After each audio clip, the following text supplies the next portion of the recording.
오늘은 출애굽기 28장 42절 말씀입니다. 또 그들을 위하여 배로 고이를 만들어 허리에서부터 널쩍다리까지 이르게 하여 하체를 가리게 하라. 아멘. 그래서 출애굽기는 나오다 애굽을 탈출한 이야기입니다. 지금 이집트 지역이죠.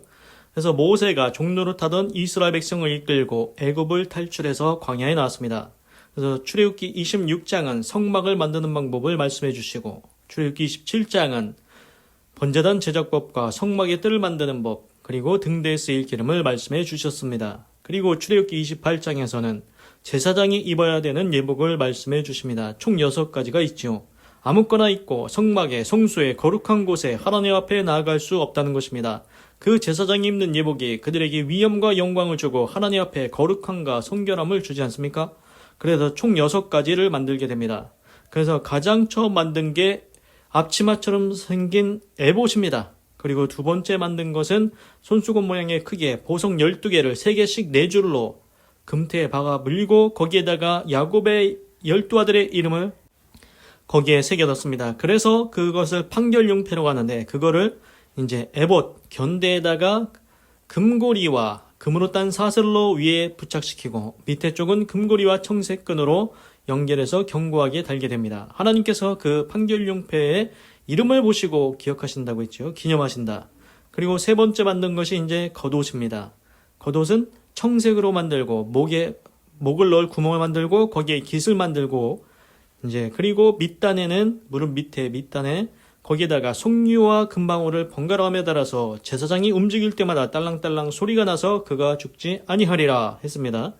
그리고 이제 네 번째 만든 게 이제 속옷, 그리고 다섯 번째는 이제 머리에 관을 만드는데 거기에다가는 금으로 쓰인 명패, 여호와께 성결, 여호와께 거룩이라고 새겨진 금으로 된 명패를 그 머리에 쓰는 관에다가 붙입니다. 그리고 여섯 번째는 허리에 띠를 띄웁니다. 이게 총 6가지라고 했습니다. 그거를 아론과 그 아들들한테 이제 입히고 기름을 붓고 제사장 직분을 위임하고 하나님께 거룩하게 해서 하나님 앞에 서게 제사장 직무를 수행하게 된다는 것입니다. 그래서 상상을 해보십시오.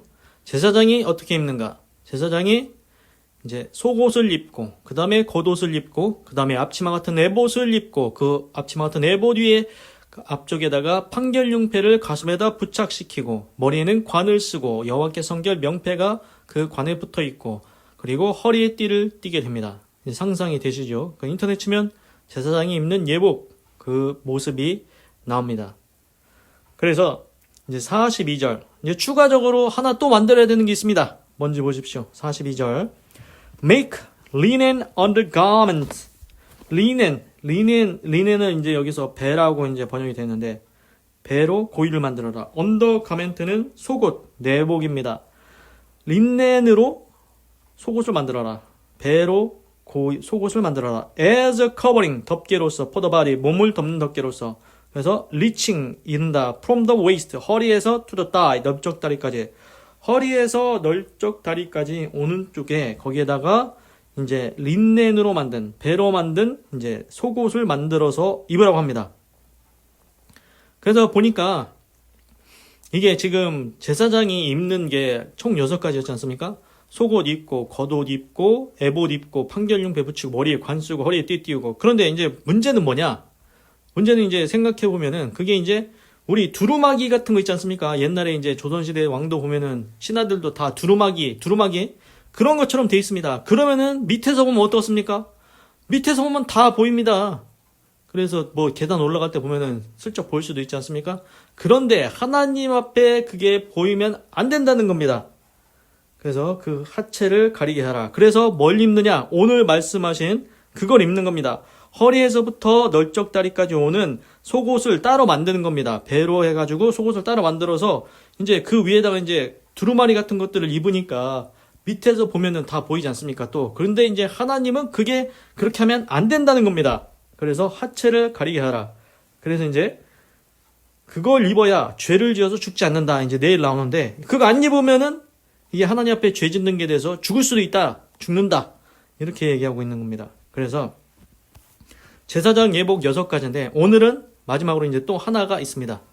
허리에서 널쩍다리까지 오는 속옷을 하나 더 만들어서 그걸 입어야 됩니다. 이 밑에서 보면은 두루마리 같은 것 그걸 입었기 때문에 밑에서 보이니까 그게 안 보여야 하나님께 죄를 짓지 않는 거다. 이렇게 말씀하고 계십니다. 기도하겠습니다. 하나님, 오늘은 출애굽기 28장 42절을 읽고 묵상해 보았습니다. 또 그들을 위하여 배로 고인을 만들어 허리에서부터 널쩍다리까지 이르게 하여 하체를 가리게 하라. 하나님, 제사장이 입는 예복을 보니까 두루마기 같은 것들입니다. 그래서 밑에서 보면은 또 다 보일 수가 있습니다. 그런데 그래서 하나님께서 그 하체를 가리게 했습니다. 그렇지 않으면 그것이 죄가 돼서 죽는다고 했습니다. 그래서 하나님께서 친히 마지막으로 7번째 이제 만들어야 되는 게 허리에서 널쩍다리까지 오는 속옷을 따로 하나 만들어서 그걸 또 입으라고 하셨습니다. 그렇습니다. 하나님께서 만들라고 하신 것에는 다 의미와 뜻과 용도가 있는 줄 믿습니다. 하나님, 우리 인생도 그냥 이 우주 가운데, 이 지구 가운데, 이 시대에 그냥 던져진 존재가 아닌 줄로 믿습니다. 창세로부터 하나님께서 계획하시고 택하시고 창조해서 이 땅 가운데 이 시대에 보낸 줄로 믿습니다. 하나님, 우리의 인생길 하나하나, 발걸음 하나하나 하나님께서 예비하신 아름답고 선한 길로 가르치시고 지도하시고 인도하셔서 하나님의 선한 뜻과 계획 온전히 다 이루게 하시고 하나님께는 영광이요 그것이 내 인생에는 기쁨과 보람과 행복이 되게 하시옵소서. 하나님께서 친히 이루시고 행하시고 성취하시옵소서. 하나님 감사합니다. 사랑합니다. 예수님의 이름으로 기도드립니다. 아멘.